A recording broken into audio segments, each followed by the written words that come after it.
একটি মাতৃগর্ভে যমজ দুই শিশুর মধ্যে কথা হচ্ছে।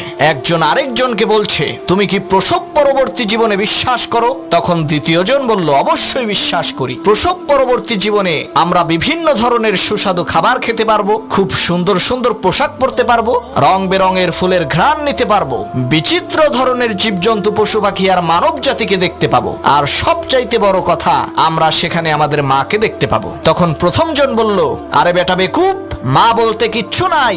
মা যদি থাকতো তাহলে তাকে আমরা দেখতে পাই না কেন? তখন দ্বিতীয়জন বলল, আরে ভাই, আমাদের মা আমাদেরকে চারপাশ থেকে ঘিরে আছে, প্রসব পরবর্তী জীবনেই তাকে আমরা দেখতে পাবো। তখন প্রথমজন বলল, বেটা, যদি সত্যিই প্রসব পরবর্তী জীবন থাকতো তাহলে সেই জীবন থেকে এই জীবনে কেউ ফিরে আসে না কেন?